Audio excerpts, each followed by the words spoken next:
end of the market too, cheering. Let's hope that this momentum is here to stay. But let's focus in on an individual candidate. That, of course, is Kiran Mazumdar Shaw. She will be speaking about the numbers of Biocon. Let's cut right across.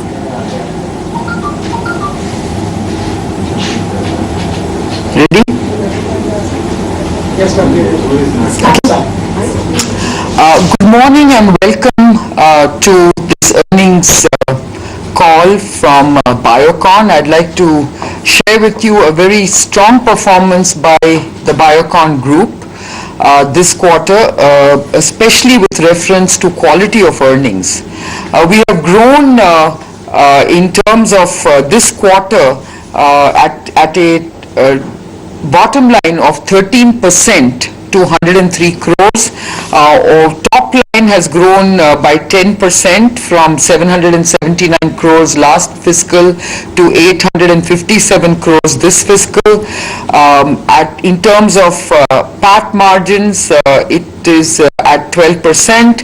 EBITDA has grown significantly. It has grown 23% from 170 crores to 209 crores. When it comes to Syngene's contribution to Biocon numbers, we have recognized 270 crores at the top line, which is a 23% year-on-year growth, and at a bottom line it is 45 crores.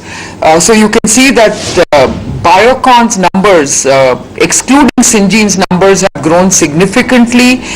EBITDA itself has grown significantly by 27% year-on-year.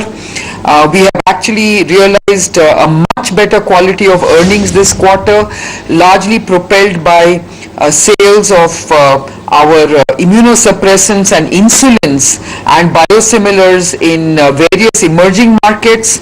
It has also been propelled by very strong licensing income, where we have actually licensed a large number of our biosimilar programs in various key emerging markets.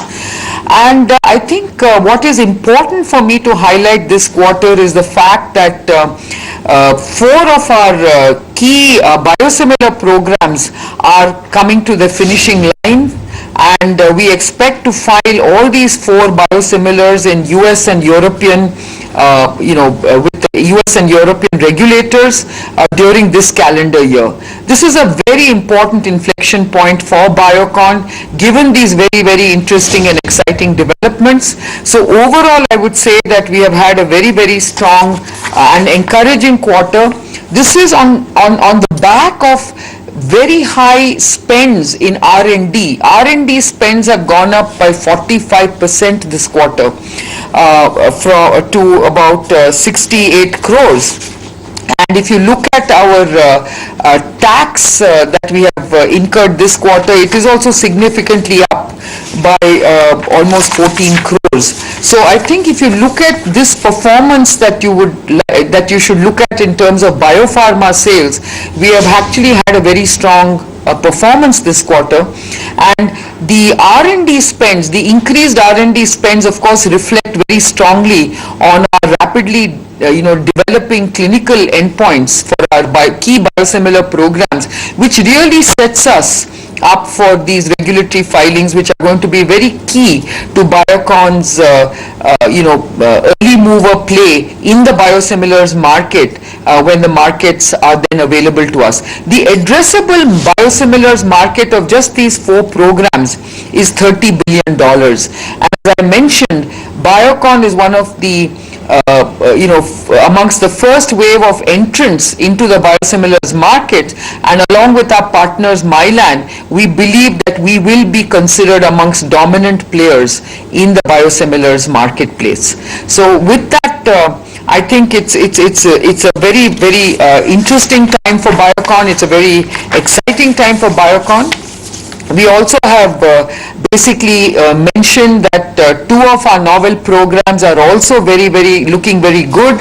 Our insulin Tregopil or oral insulin. Clearly, the markets are taking heed to what Kiran Mazumdar Shaw is saying. The stock price of Biocon, after a fairly okay quarter, is inching up in trades. But clearly, the attention also needs to be focused on the Asian markets. It is really picking up, moving from strength to strength. The Nikkei, after having an awfully volatile week, is now up by a good 5%, and that's fueling a rally back home. So let's get in Sandeep Wagle as well, who joins in on the show.